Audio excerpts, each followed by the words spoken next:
حقیقت تو یہ تھی کہ ہمارے پاکستانی بچوں کی شکل و صورت ان سے مختلف ہوتی تھی، لیکن اس کے باوجود لوگ ہمیشہ خوبصورتی کے ان مغربی معیاروں کو ہی دیکھتے تھے۔ یہ صرف میرے شوہر اور ساس کی پسند نہیں تھی، بلکہ پورے خاندان کا نظریہ یہی تھا۔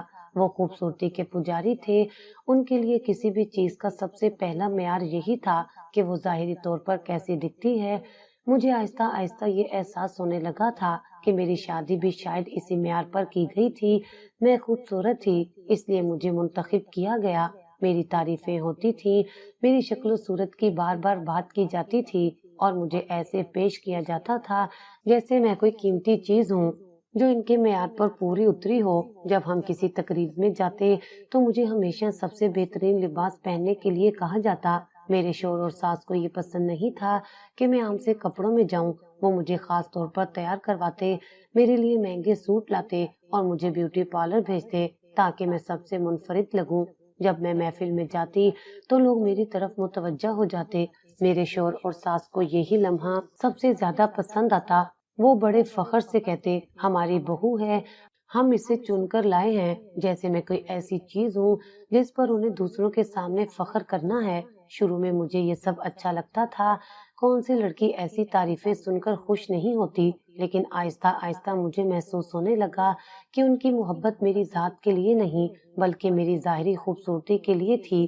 میں سوچنے لگی کہ اگر میں عام سی شکل کی ہوتی تو کیا یہ لوگ مجھے ایسی عزت اور محبت سے نوازتے؟ اگر میں ان کے بنائے ہوئے خوبصورتی کے معیار پر پوری نہ اترتی تو کیا مجھے بھی وہی باتیں سننی پڑتی جو میں نے ان کے گھروں میں دوسری عورتوں کے بارے میں سنی تھی؟ میرا دل دھڑکنے لگا جب میں نے اس حقیقت کو محسوس کیا۔ میں نے سوچا کہ جب میری بیٹی پیدا ہوگی تو کیا یہ لوگ اسے بھی اسی معیار پر پرکھیں گے؟ اگر وہ ان کی پسند کے مطابق نہ نکلی تو کیا وہ بھی تنقید اور مایوسی کا نشانہ بنے گی؟ میرے شوہر نے اب جانے کی تیاری کر لی تھی۔ وہ بے حد خوش تھا، جیسے کوئی بہت بڑی کامیابی اس کے قریب آ رہی ہو۔ اس کا کہنا تھا کہ زیادہ وقت ضائع نہیں کریں گے، بس بیٹی دنیا میں آ جائے پھر فوراً روانہ ہو جائیں گے۔ وہ سب کچھ پہلے سے طے کر چکا تھا۔ اس نے مجھ سے کہا تھا کہ اپنے بیگ بھی ابھی سے تیار کر لو، کیونکہ بعد میں یہ سب کچھ کرنا مشکل ہو جاتا ہے۔ میں نے بھی اپنے بیگ پیک کر لیے تھے۔ میں نے چھوٹے چھوٹے کپڑے بھی رکھے تھے جو میں نے اپنی بیٹی کے لیے خریدے تھے، نرم گلابی رنگ کے کپڑے جو میں نے بڑے شوق سے لیے تھے۔ میں نے ہر چیز کا خیال رکھا تھا کہ جب وہ دنیا میں آئے تو اسے کسی چیز کی کمی نہ ہو۔ ڈاکٹر نے مجھے بتا دیا تھا کہ وقت قریب ہے، اسی ہفتے میری اولاد دنیا میں آ جائے گی۔ میری ساس اور شوہر دونوں بہت پرجوش تھے۔ وہ اکثر بیٹھ کر مستقبل کے بارے میں باتیں کرتے، کیسے ہم ملک باہر میں جا کر ایک نئی زندگی شروع کریں گے، کیسے وہاں سب کچھ بدل جائے گا۔ ان کے خواب بہت بڑے تھے اور ان خوابوں میں سب کچھ تھا، لیکن کہیں نہ کہیں میں نے محسوس کیا کہ ان خوابوں میں محبت، احساس یا جذبات کی وہ گہرائی نہیں تھی جو میں چاہتی تھی۔ میرے اندر ایک ہلکی سی بے چینی تھی، ایک عجیب سا خوف جو میں کسی سے کہہ نہیں سکتی تھی۔ میں نے اپنی آنے والی بیٹی کے لیے دعا کی، اس کے لیے اپنے دل میں بے پناہ محبت محسوس کی۔ میں جانتی تھی کہ وہ چاہے کیسی بھی ہو میرے لیے سب سے خوبصورت ہوگی، لیکن کیا یہ دنیا بھی اسے اسی نظر سے دیکھے گی؟ یہ سوال میرے ذہن میں گونج کی طرح موجود تھا اور اس کا کوئی جواب میرے پاس نہیں تھا۔ کبھی کبھی انسان کچھ ایسا کر گزرتا ہے جس کی اس سے کبھی امید ہی نہیں ہوتی، اور بعض اوقات زندگی کچھ ایسے موڑ پر لے آتی ہے کہ جو بھیانک خواب لگتا ہے لیکن وہ حقیقت ہوتا ہے۔ میرے ساتھ بھی کچھ ایسا ہی ہونے والا تھا، بلکہ ہو چکا تھا، اور میں کچھ بھی نہ کر سکی۔ میری بیٹی کی ولادت ہو گئی تھی، میری بیٹی اس دنیا میں آ چکی تھی۔ جیسے ہی میں نے اسے دور سے دیکھا میرے دل میں ایک عجیب سا احساس پیدا ہوا۔ شاید یہ وہ ماں کی محبت تھی جس کا میں نے ہمیشہ تصور کیا تھا، لیکن اس محبت میں ایک ہلکی سی حیرانی بھی شامل تھی۔ میں نے ڈاکٹر سے پوچھا، ڈاکٹر یہ میری بیٹی ہے؟ ڈاکٹر نے مسکرا کر کہا، جی ہاں یہی آپ کی بیٹی ہے، لیکن آپ نے ایسا کیوں پوچھا؟ میں نے ہچکتے ہوئے کہا، پتہ نہیں، وہ مجھے کچھ عجیب سی لگ رہی ہے۔ ڈاکٹر نے نرمی سے سمجھایا، کچھ بچے جب پیدا ہوتے ہیں تو ان کے جسم کو مکمل آکسیجن نہیں ملتی، جس کی وجہ سے وہ ہلکے سیاہی مائل لگ سکتے ہیں، لیکن ایسے ہی انہیں ہوا ملتی ہے اور خون کی روانی بہتر ہوتی ہے، ان کا رنگ نارمل ہو جاتا ہے۔ میں نے ڈاکٹر کی بات سنی، لیکن میرے دل میں عجیب سی بے چینی تھی۔ وہ میرے احساسات کو محسوس کرتے ہوئے بولی، ارے ہر طرح کے بچے پیدا ہوتے ہیں اور شروع میں سبھی بچے ایک جیسے نہیں ہوتے۔ آپ فکر نہ کریں، کچھ دنوں میں سب کچھ ٹھیک ہو جائے گا۔ میں نے زبردستی خود کو تسلی دی، لیکن اندر ہی اندر مجھے محسوس ہو رہا تھا کہ کچھ ٹھیک نہیں ہے۔ میری بیٹی جیسے ہی میرے شوہر اور ساس کے پاس گئی، وہاں ایک طوفان کھڑا ہو گیا۔ میں ابھی ہسپتال میں ہی تھی، لیکن نرس نے مجھے بتایا کہ وہ دونوں فوراً ہی اسے دیکھ کر مایوسی کا اظہار کرنے لگے۔ یہ تو بالکل کالی ہے، میری ساس کی آواز گونجی تھی، اس کی تو ناک کتنی چپٹی ہے، میرے شوہر نے بددل ہو کر کہا تھا۔ وہیں کھڑے دوسرے لوگ بھی حیرت سے یہ سب سن رہے تھے۔ میرے شوہر اور ساس کی مایوسی اور نفرت بھرے جملے گویا پورے ہسپتال میں گونج رہے تھے۔ جب میں ہسپتال سے گھر آئی تو میرے زخم ابھی تازہ تھے، لیکن ان دونوں کے الفاظ میرے دل پر زخم کر چکے تھے۔ میں نے سوچا کہ یہ سب وقتی غصہ ہے اور وہ جلدی اپنی بیٹی کو قبول کر لیں گے، لیکن میرے شوہر نے ایک بار بھی اپنی بیٹی کو گود میں نہیں اٹھایا، نہ ہی اسے پیار سے دیکھا۔ میری ساس تو جیسے منہ بسور کر بیٹھ گئی تھی، جیسے کوئی بڑا نقصان ہو گیا ہو، لیکن میں اپنی بیٹی کو پا کر بہت خوش تھی۔ میں نے اس کے چھوٹے چھوٹے ہاتھوں کو پکڑا، اس کے نازک گالوں کو چھوا اور اس کی معصومیت میں کھو گئی۔ میں نے نوٹ کیا کہ اس کے کان کے قریب ایک خوبصورت پیدائشی نشان تھا جو بالکل دل کی شکل کا تھا، جیسے قدرت نے اسے خاص نشان دیا ہو، جیسے یہ مجھے یاد دلاتا ہو کہ یہ بچی میری محبت ہے، میری دنیا ہے۔ میں نے ابھی تک اس کا نام نہیں رکھا تھا، لیکن میں روز اس کا چہرہ دیکھ کر سوچتی کہ اس کا نام کیا ہونا چاہیے۔ وہ میرے لیے سب سے خوبصورت تھی، چاہے کوئی کچھ بھی کہے۔ ایک دن اچانک میرے شوہر نے کہا کہ ہمیں ایک دعوت میں جانا ہے۔ میں حیران ہوئی کہ اتنی جلدی باہر جانا کیسا، لیکن میں نے زیادہ سوال نہیں کیے۔ وہ مجھے خاص طور پر تیار کروانے لے گیا، جیسے کسی بڑی تقریب میں جا رہے ہوں۔ میں نے اپنی بیٹی کو ساس کے پاس چھوڑا اور چلی گئی، لیکن جب ہم اس جگہ پہنچے تو یہ کوئی گھر نہیں تھا، یہ ایئرپورٹ تھا۔ میں نے حیرانی سے ادھر ادھر دیکھا اور میری ساس پہلے سے وہاں کھڑی تھی۔ یہ کیا ہو رہا ہے؟ میں نے پریشانی سے پوچھا۔ میری نظر فوراً میری ساس کے ہاتھوں کی طرف گئی، لیکن میری بیٹی کہیں نظر نہیں آئی۔ میرا دل ایک دم سے دھڑکنے لگا۔ میری بیٹی کہاں ہے؟ میں نے گھبرا کر پوچھا۔ میرے شوہر نے نظریں چرائیں اور میری ساس نے چپ چاپ ایک طرف دیکھنا شروع کر دیا۔ چلو فلائٹ لیٹ ہو رہی ہے۔ میرے شوہر نے میرا ہاتھ پکڑ کر تیزی سے آگے بڑھنے کی کوشش کی، لیکن میری بیٹی کہاں ہے؟ میں نے روتے ہوئے کہا، لیکن کوئی جواب نہیں دیا گیا۔ مجھے زبردستی فلائٹ میں بٹھا دیا گیا۔ میں مسلسل چیختی رہی، روتی رہی، التجا کرتی رہی کہ مجھے میری بیٹی کے پاس واپس لے جایا جائے، لیکن کسی نے میری ایک نہ سنی۔ میرے شوہر نے آخر کار ٹھنڈی آواز میں کہا، ایسی بیٹی کو ساتھ لے کر جائیں گے تو گوروں کے شہر میں لوگ ہم پر ہنسیں گے۔ یہ الفاظ میرے کانوں میں آگ کی طرح اتر گئے۔ میری سانس رکنے لگی، میری دنیا اندھیری ہو گئی۔ بس چھوڑ دیا اسے، وہ وہیں رہے گی جس کی وہ قسمت ہے۔ یہ آخری الفاظ تھے جو میں نے سنے۔ اس کے بعد ہر چیز دھندلا گئی۔ میں نے چیخنا چاہا، شور مچانا چاہا، لیکن میرے اندر سے کوئی آواز نہیں نکل رہی تھی۔ جب میری آنکھ کھلی تو مجھے لگا کہ میں کسی گہرے خواب میں تھی، لیکن حقیقت اس سے بھی زیادہ بھیانک تھی۔ میں اسپتال کے بستر پر تھی، میری ساری دنیا بدل چکی تھی۔ یہ کہاں ہوں میں؟ میری آواز کمزور تھی۔ ایک نرس نے آ کر بتایا، آپ کوما میں چلی گئی تھی، آپ کی ذہنی حالت بہت متاثر ہوئی تھی۔ مجھے سمجھ نہیں آ رہا تھا کہ یہ سب کیسے ہوا۔ 10 دن گزر چکے تھے، میں ایک اجنبی ملک میں تھی اور میری بیٹی، میری معصوم بیٹی جو میں نے اپنے دل سے زیادہ عزیز رکھی تھی، وہ مجھ سے چھین لی گئی تھی۔ میری چیخیں میرے اندر دب گئیں۔ میں زندہ تو تھی، لیکن اندر سے مردہ ہو چکی تھی۔ میں نے جب ہوش سنبھالا تو حقیقت کسی بھیانک خواب سے بھی زیادہ خوفناک تھی۔ میری بیٹی مجھ سے چھین لی گئی تھی اور میں ایک اجنبی ملک میں بے یار و مددگار ایک ایسے شخص کے ساتھ قید تھی جسے دنیا ظالم کہتی تھی۔ آج مجھے اس کی اصلیت کا مکمل ادراک ہو چکا تھا۔ وہ واقعی ظالم تھا۔ جو شخص اپنی ہی بیٹی کو ماں سے جدا کر سکتا ہے، وہ کسی کا بھی نہیں ہو سکتا۔ جیسے ہی میں مکمل طور پر صحت یاب ہوئی، میں نے اپنے شوہر سے سوالات کی پچھاڑ کر دی۔ میں نے اس سے پوچھا، تم میری بیٹی کو چھوڑ کر کیسے آ سکتے تھے؟ وہ تو ابھی اتنی چھوٹی تھی۔ وہ میرے سوالوں سے بچنے کی کوشش کرتا رہا لیکن میں پیچھے ہٹنے والی نہیں تھی۔ آخر کار اس نے سرد لہجے میں کہا، میں نے انتظام کر دیا تھا۔ یہ جملہ میرے دماغ میں گونجنے لگا۔ کون سا انتظام؟ کیا ایک ماں سے اس کی اولاد چھین لینا انتظام کہلاتا ہے؟ میں جاننا چاہتی تھی کہ اس کا اصل مطلب کیا تھا۔ میں بار بار پوچھتی رہی لیکن وہ گول مول جواب دیتا رہا۔ جب میں نے اس سے کہا کہ ہماری اولاد کو چھوڑ کر آ گئے ہو تو وہ بے نیازی سے کہنے لگا، اللہ ہمیں اور اولاد دے دے گا، جلدی ہم نئی اولاد پیدا کریں گے۔ میں حیران رہ گئی، کیا اولاد کھلونے ہوتے ہیں جو چھوڑے جا سکتے ہیں اور پھر نئے خرید لیے جائیں؟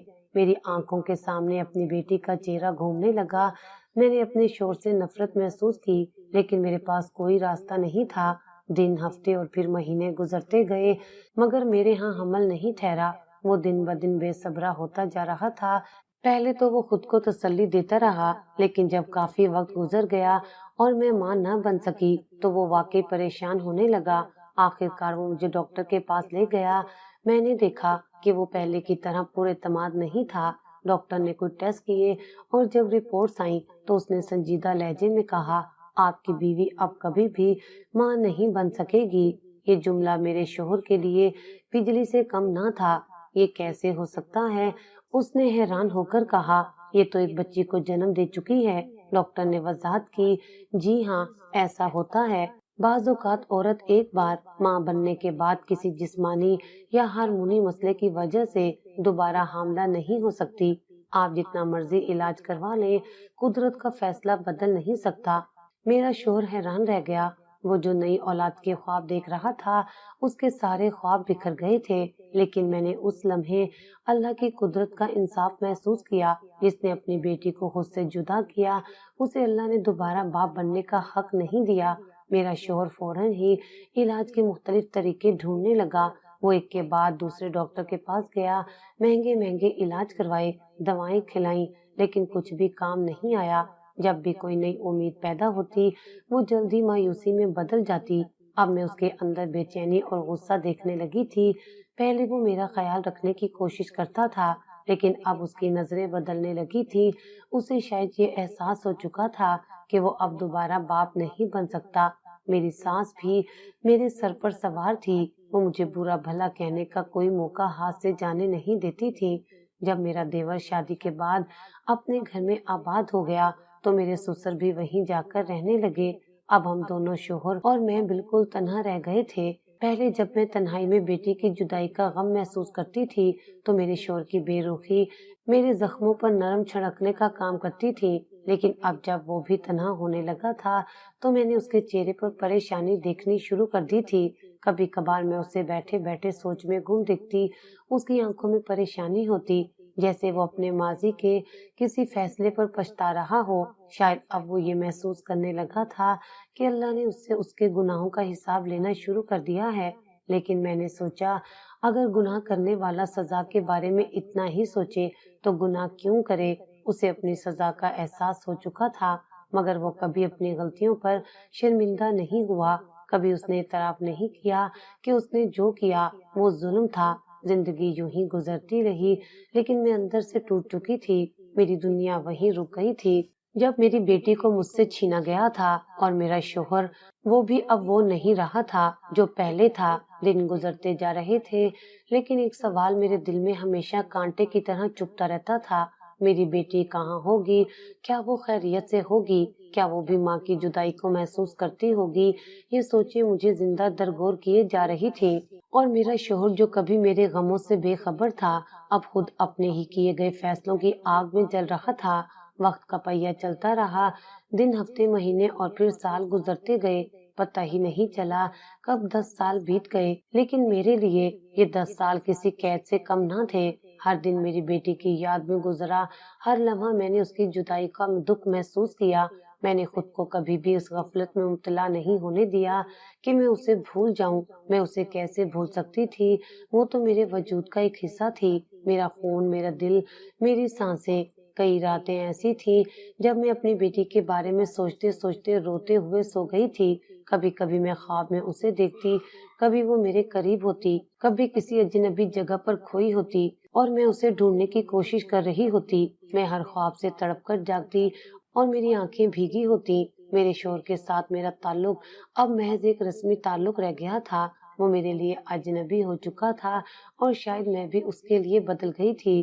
میں نے اس کے ساتھ رہنا چھوڑ دیا تھا، کم بولتی تھی، کم سنتی تھی اور دل میں صرف ایک ہی مقصد تھا، اپنی اولاد کو تلاش کرنا۔ ان 10 سالوں میں نے ایک پل کے لیے بھی اللہ سے دعا کرنا نہیں چھوڑا۔ میں روز سورہ یاسین پڑھ کر اپنی بیٹی کی حفاظت کے لیے اللہ سے فریاد کرتی تھی۔ میں نے اللہ سے کہا تھا، یا اللہ، میں اپنی بیٹی کو تیرے سپرد کر کے آئی تھی، میں اسے چھوڑ کر نہیں آئی تھی، تو اس کی حفاظت فرما، اسے اپنے امان میں رکھ اور مجھے کسی نہ کسی طرح اس سے ملا دے۔ اللہ کا وعدہ ہے کہ اگر بندہ صرف اسی سے مانگے تو وہی اس کے لیے کافی ہوتا ہے۔ میں نے واقعی صرف اسی سے مانگا تھا۔ میں نے کسی انسان کے آگے ہاتھ نہیں پھیلائے، کسی سے مدد نہیں مانگی، بس اپنے رب کے در پر جھکی رہی۔ ایک دن جب میں کھڑکی کے پاس بیٹھی خاموشی سے باہر دیکھ رہی تھی، میرا شوہر میرے پاس آیا۔ میں نے مڑ کر بھی نہیں دیکھا، لیکن اس کی آواز میں ایک عجیب سی نرمی اور شکستہ پن تھا۔ معاف کر دو مجھے، اس نے دھیمے لہجے میں کہا۔ تو میں نے کوئی جواب نہیں دیا، بس چپ رہی۔ وہ میرے قریب آ کر کھڑا ہو گیا اور کہا، بتاؤ تم کیا چاہتی ہو، میں تمہاری خواہش پوری کر دوں گا۔ میں نے گہری سانس لی اور پہلی بار اپنی دلی خواہش اس کے سامنے رکھی۔ مجھے پاکستان جانا ہے۔ وہ حیران رہ گیا، شاید اس نے سوچا بھی نہیں تھا کہ میں ایسا کچھ مانگوں گی۔ کس لیے؟ اس نے سوال کیا۔ میں اپنے ماں باپ سے ملنے جا رہی ہوں، میں نے مختصر جواب دیا۔ وہ کچھ لمحے مجھے دیکھتا رہا، پھر بولا، تم جا کر کیا کرو گی؟ اتنے سال گزر گئے ہیں، سب کچھ بدل چکا ہوگا۔ میں یہ جا کر دیکھوں گی۔ شاید اسے اندازہ ہو چکا تھا کہ میں کسی بھی قیمت پر پاکستان جانے کا ارادہ رکھتی ہوں۔ آخر کار اس نے خاموشی سے اجازت دے دی، لیکن خود میرے ساتھ آنے کے لیے تیار نہیں ہوا۔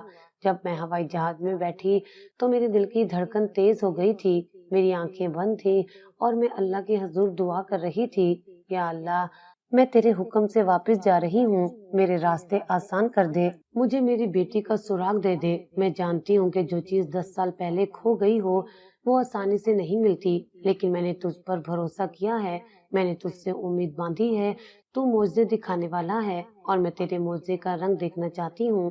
جب جہاز نے زمین کو چھوا تو میرا دل تیزی سے دھڑکنے لگا۔ میں پاکستان واپس آ چکی تھی، اپنی مٹی میں، اپنے وطن میں۔ میرا پہلا کام اپنی بیٹی کو تلاش کرنا تھا، لیکن سوال یہ تھا کہ میں کہاں سے شروع کرتی۔ مجھے صرف اتنا معلوم تھا کہ وہ 10 سال پہلے کہاں تھی۔ میں نے سوچا کہ سب سے پہلے وہاں جانا چاہیے، شاید کوئی سراغ مل جائے۔ میں نے گاڑی لی اور اپنے اس پرانے گھر کی طرف روانہ ہو گئی، جہاں کبھی میں نے اپنی زندگی کے سب سے خوبصورت دن گزارے تھے، جہاں میری بیٹی نے آنکھ کھولی، جہاں میری ہنسی گونجا کرتی تھی اور جہاں سے میری دنیا اندھیر ہو گئی تھی۔ راستے میں میرے دل میں کئی وسوسے آ رہے تھے۔ اگر وہ وہاں نہ ملی تو، اگر وہ کسی اور شہر میں چلی گئی ہو، اگر وہ زندہ نہ ہو۔ میں نے فوراً یہ سوچ جھٹک دی، نہیں، میں نے اسے اللہ کے سپرد کیا تھا اور اللہ کی حفاظت میں دی ہوئی چیز کبھی ضائع نہیں ہوتی۔ میرے دل میں امید کا دیا جل رہا تھا اور میں جانتی تھی کہ میرا رب مجھے مایوس نہیں کرے گا۔ یہ سفر صرف ایک ماں کا اپنی بیٹی کو ڈھونڈنے کا نہیں تھا، بلکہ یہ ایک یقین تھا، ایک دعا، ایک معجزے کے انتظار کا سفر تھا۔ میں نے اپنے شوہر کو پاکستان سے فون کیا اور کہا کہ میں اب کبھی واپس نہیں آؤں گی۔ میں نے تمہیں یہی بتانا تھا، مجھ پر آخری احسان یہ کرو کہ مجھے یہ بتاؤ کہ تم نے میری بیٹی کے ساتھ کیا کیا تھا۔ آج 10 سال بعد اس نے اپنی زبان کھولی اور کہنے لگا کہ میرا ایک دوست ہے جو میرے آفس میں کام کرتا تھا، اس کا نام جنید ہے۔ میں نے اس کی ذمہ داری لگائی تھی اور اس کو کہا تھا کہ گھر جا کر وہاں پر ایک بچی پڑی ہوگی، اسے یتیم خانے میں دے دینا، اور اس نے کہا تھا کہ وہ ایسا ہی کرے گا۔ یہ سن کر میرے قدموں کے نیچے سے زمین نکل گئی کہ اپنے ہی باپ نے اولاد کو یتیم خانے میں بھیجنے کا حکم دیا تھا۔ میرے شوہر نے کہا، جو تم نے پوچھا میں نے بتا دیا، پر تم یہ کیوں کہہ رہی ہو کہ واپس نہیں آؤ گی؟ میں نے اسے کہا کہ اب کس منہ سے واپس آؤں گی اور تم کس منہ سے رہو گے میرے ساتھ؟ ہمارا رشتہ یہیں تک کا تھا۔ میں نے فون بند کر دیا۔ مجھے نہیں پتا تھا کہ میں واپس جانے والی تھی یا نہیں، لیکن اس وقت مجھے اس آدمی پر سب سے زیادہ غصہ آ رہا تھا۔ میں فوراً جنید سے ملنے کے لیے اس کے گھر چلی گئی۔ میرے شوہر نے اس کے گھر کا پتہ بتایا تھا اور نمبر بھی۔ نمبر تو بند جا رہا تھا، لیکن گھر پہنچ اب پتہ نہیں کیا ہونے والا تھا۔ اس نے کسی یتیم خانے میں میری بیٹی کو دیا تھا۔ میں وہاں جاتی اور اس کو واپس لے لیتی۔ ایک طرح سے دیکھا جائے تو مجھے سب کچھ آسان لگ رہا تھا۔ شاید میں جلدی میں اپنی بیٹی سے ملنے والی تھی اور میں نے فون بند کر دیا تھا۔ میرا دل بے تحاشا دھڑک رہا تھا۔ میری آنکھوں میں آنسو تھے، مگر اب یہ آنسو کمزوری کے نہیں تھے، یہ آنسو غصے کے بھی تھے، بے بسی کے بھی تھے، اور اس دکھ کے بھی جو مجھے سالوں سے سہنا پڑ رہا تھا۔ میں نے اپنی بیٹی کے بارے میں جاننے کے لیے 10 سال انتظار کیا تھا، اور آج جب حقیقت سامنے آئی تو میرے دل پر ایک نئی چوٹ لگ گئی تھی۔ میں نے فوراً جنید کے نمبر پر کال ملائی، مگر فون بند جا رہا تھا۔ میں نے دوسری بار، تیسری بار، بار بار کوشش کی، مگر کوئی جواب نہیں آیا۔ اس وقت میرے پاس صرف ایک ہی راستہ تھا کہ میں خود جا کر اس سے ملوں۔ میرے شوہر نے اس کا پتہ دیا تھا اور اب مجھے دیر نہیں کرنی چاہیے تھی۔ میں نے فوراً رکشہ لیا اور اس کے گھر کی طرف روانہ ہو گئی۔ راستے میں میرے ذہن میں بے شمار سوالات آ رہے تھے۔ کیا جنید نے واقعی میری بیٹی کو کسی یتیم خانے میں دیا تھا یا کہیں اور؟ اگر وہ یتیم خانے میں تھی تو وہ کس حال میں ہوگی؟ اگر وہ مجھے پہچان بھی لے تو کیا وہ میرے ساتھ جانے پر راضی ہوگی؟ اور اگر وہ مجھے نہ پہچانے تو میں اسے کیسے قائل کروں گی؟ میرا دل گھبرا رہا تھا، مگر میں نے خود کو مضبوط بنایا۔ اب پیچھے ہٹنے کا سوال ہی پیدا نہیں ہوتا تھا۔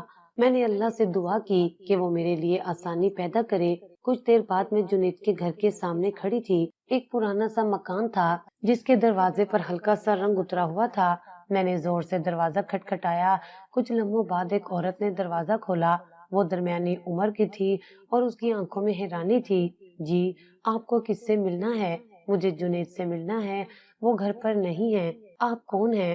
یہ ضروری نہیں کہ میں کون ہوں، مجھے یہ بتائیں کہ وہ کب تک آئیں گے؟ وہ زیادہ تر شام میں آتے ہیں، مجھے ان سے بہت ضروری بات کرنی ہے، میں اندر آ سکتی ہوں؟ وہ عورت کچھ دیر تس بس کا شکار رہی، مگر پھر پیچھے ہٹ کر راستہ دے دیا۔ میں اندر داخل ہو گئی۔ گھر بہت سادہ تھا۔ ایک چھوٹا سا صحن تھا جہاں ایک چارپائی پڑی تھی۔ میں اس پر بیٹھ گئی اور انتظار کرنے لگی۔ میرا دل بے چینی سے دھڑک رہا تھا۔ کچھ گھنٹے اسی انتظار میں گزر گئے۔ آخر کار دروازہ کھلا اور ایک آدمی اندر آیا، درمیانی عمر کا، عام سا لباس پہنے ہوئے۔ اس نے مجھے دیکھتے ہی حیرت سے آنکھیں پھیلا دی۔ آپ کون؟ میں کھڑی ہو گئی۔ تم جنید ہو؟ اس نے کہا نہیں، میں جنید نہیں ہوں، جنید میرا بڑا بھائی تھا۔ آپ کو کیا کام ہے؟ میں نے کہا کہ اس کو بلاؤ، مجھے اس سے کام ہے۔ تو اس نے کہا کہ وہ تو اس دنیا میں نہیں ہے۔ میں نے کہا کہ کیا مطلب؟ یہ کیا بات ہوئی؟ کہنے لگا کہ ہاں، آج سے کچھ سال پہلے وہ ایک حادثے کا شکار ہو گیا تھا اور اس کے بعد سے اس دنیا میں نہیں رہا۔ میں نے کہا کہ کس دن ہوا تھا وہ حادثہ؟ جو تاریخ اس نے بتائی تھی، یہ تو وہی تاریخ تھی جب ہم لوگ جہاز میں بیٹھ کر روانہ ہوئے تھے۔ اس کا مطلب کہ میرے شوہر نے جنید کو جو کام دیا تھا وہ کام کرنے سے پہلے ہی اس دنیا سے چلا گیا تھا، اور اس دن اس کا حادثہ ہو گیا تھا۔ تو اس کا مطلب کہ میری بیٹی تو گھر میں اکیلی ہی رہ گئی ہوگی، کیونکہ جنید تو میری بیٹی تک پہنچا ہی نہیں تھا۔ میرا دل ٹوٹ گیا، میری امید ٹوٹ گئی۔ کہاں میں سوچ رہی تھی کہ وہ مجھے یتیم خانے کا پتہ بتا دے گا اور میں وہاں چلی جاؤں گی، اور اب میرے پاس کوئی اور راستہ نہیں تھا۔ یہ خبر میرے لیے میری اولاد کی موت کی خبر جیسی ہی تھی۔ پھوٹ پھوٹ کر میں رونے لگی۔ سوچا جانے سے پہلے ایک دفعہ اپنے گھر چلی جاتی ہوں، گھر کو ہی دیکھ لیتی ہوں، وہیں پر تو میں اپنی بیٹی لے کر آئی تھی۔ میں نے تو اس کا نام بھی نہیں رکھا تھا۔ گھر گئی تو سامنے کا منظر دیکھ کر قدموں کے نیچے سے زمین نکل گئی۔ میں نے اپنے قدم تیزی سے اٹھائے اور گھر کے اندر داخل ہو گئی۔ گھر وہی تھا، مگر اب بہت مختلف۔ دیواروں میں دراڑیں پڑ چکی تھی اور چھت پر بھی جگہ جگہ سے پانی آ رہا تھا۔ ایک طرف کی دیوار بھی گر چکی تھی اور ملبے کے ڈھیر میں چھپ کر کچھ چیزیں پڑی ہوئی تھی۔ یہ منظر دیکھ کر دل میں شدید غصہ محسوس کر رہی تھی کہ کسی نے اس گھر کا خیال نہیں رکھا۔ وہ گھر جو کبھی میرے لیے خوشیوں کا مرکز تھا، آج وہ کھنڈر بن چکا تھا۔ میں اندر داخل ہوئی اور اپنے ذہن میں بیٹی کی حفاظت کے بارے میں مسلسل سوچ رہی تھی۔ میں نے اللہ سے دل کی گہرائیوں سے دعا کی تھی کہ وہ میری بیٹی کو اپنے حفظ و امان میں رکھے